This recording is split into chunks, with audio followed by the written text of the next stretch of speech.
Coronel, eu queria saber qual foi, o que é que motivou o senhor a escrever esse livro? O que é que foi? Houve algum estupim? Houve algum...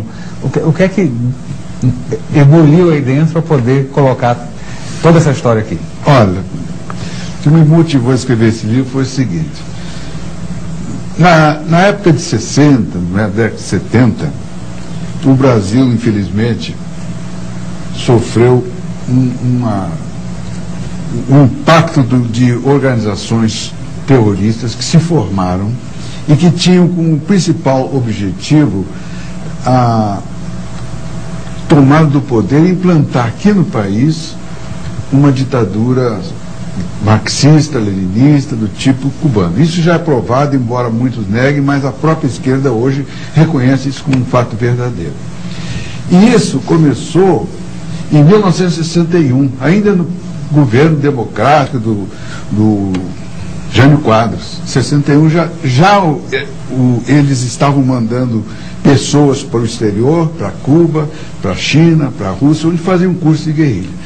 Então o país foi surpreendido com isso. A gente não sabia o que estava acontecendo. E eu era major, tinha acabado o curso de Estado-Maior, tinha sido transferido para São Paulo, e São Paulo era o auge, era o centro, ali é que ocorria mais os bombas, atentados, assassinatos. Eles já haviam jogado uma bomba no quartel-general do 2º Exército, estava lá... Aquele caminhão que entrou? O caminhão que entrou, morreu o soldado Marcos Filho, estraçalhado. Por sorte, não houve um desastre maior, porque o caminhão bateu num poste e ficou do lado de fora e a bomba não explodiu dentro do quartel. Um relato, interrompendo, um relato que eu fiquei impressionado que eu vi no livro, é que eles tiveram a cara de pau de dizer... Que tinham colocado um cartaz na frente do caminhão dizendo tem bomba. Atenção, assim. Explosivos, afaste-se. Ora, de noite, um caminhão entrando, ia dar tempo, isso aí é ridículo, né?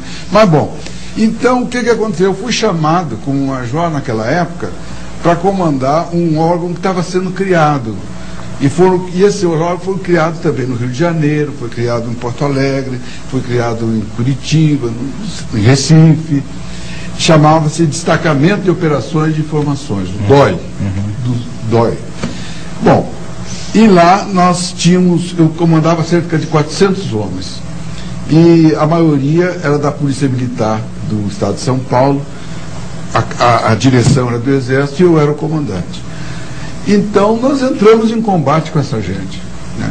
Mas tivemos sorte porque no Brasil todo, que se combateu, morreram de ambos os lados 500 pessoas.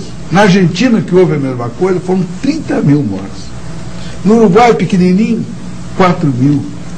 E por assim foi. Mas no Brasil, eu acho que nós tivemos muita sorte, e só sobre a maneira que nós conduzimos o combate, a maneira adequada, como fomos levando, de modo que chegamos a isso. Então, eu comandei esses homens que estavam lá.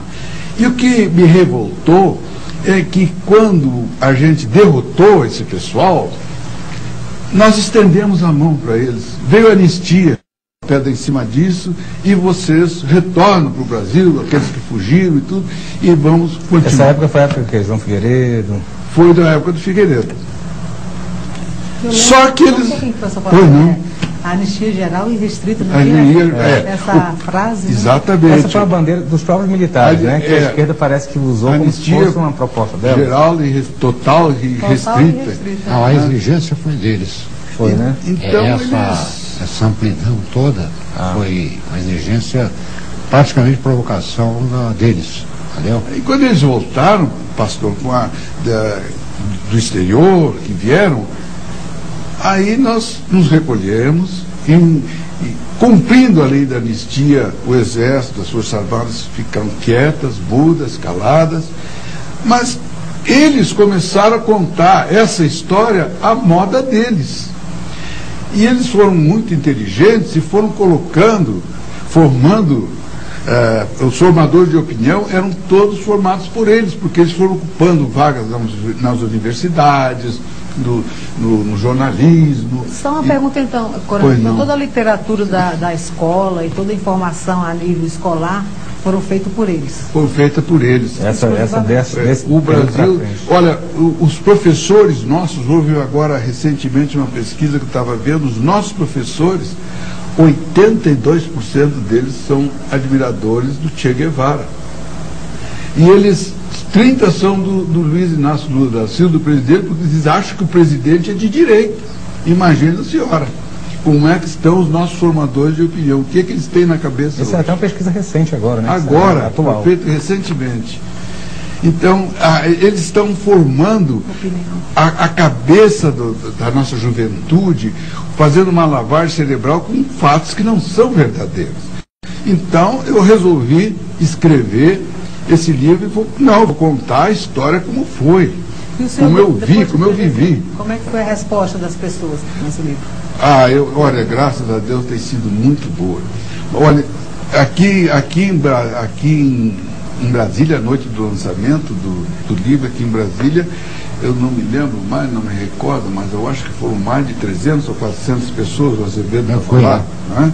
No Rio de Janeiro, eu já está na 4ª edição, são 12 mil exemplares. Quem lê... Um livro grosso desse. Um Brasil que lê pouco. Isso que eu em pouco tempo já está na quarta edição. E sabe outra coisa? Isso eu tenho que dizer para o senhor também o seguinte: apesar do boicote da mídia, que os jornalistas não vê na parte dos jornais que tratam de livros, não vê uma palavra a respeito desse livro. A verdade continua sufocada? Não vê nenhuma. Não tentou sufocar. E ele esteve em 3º lugar em venda no Brasil. 3º livro mais vendido no Brasil, teve várias semanas e não tocava em nada. Uma vez um jornal do Rio de Janeiro deu uma notinha pequenininha que estava em 3º aí que eu descobri. E a mídia sufocou, não deixa. As livrarias se recusavam a vender. Poucas livrarias aceitam vender o livro. Então é com muito sacrifício que a gente faz chegar nas pessoas, porque eles não querem que esse livro chegue. Mesmo assim já vou para a 5ª edição agora, se Deus quiser. Então a opinião pública do Brasil foi manipulada? Eu sim, acredito que sim. Infelizmente sim. General Azevedo, o que é que foi viver naquela época?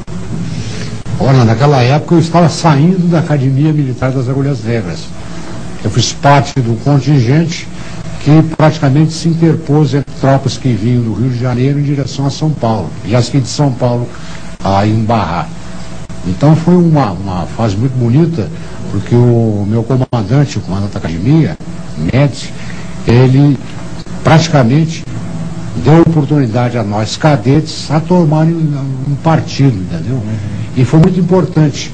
Alguns que não sabem bem da história acham que é realmente sangue. Não é verdade.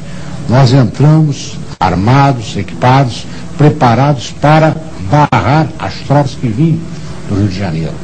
Então essa foi a minha participação inicial, entendeu? E a partir daí servi em várias atividades. Porque o que se fala muito quando hoje a gente lê alguma coisa, quando a imprensa, a mídia, e as pessoas falam assim no período da ditadura militar. Mas quando a gente começa a ver, foi uma contra-revolução. Porque o que estava sendo feito na época era uma revolução comunista. Eu acho que esse papel foi meio trocado. Quer dizer, o que vocês na época fizeram foi barrar uma revolução. Com certeza. Porque dos relatos que eu vi, a proposta era matar, ou seja, o poder a qualquer custo. Se pudesse matar, porque mataram muitos militares, não teve alguns ataques deles? O objetivo deles, se tomassem o poder naquela ocasião, e isso está escrito nos livros dele, Jacobo Gorena, que é um grande escritor,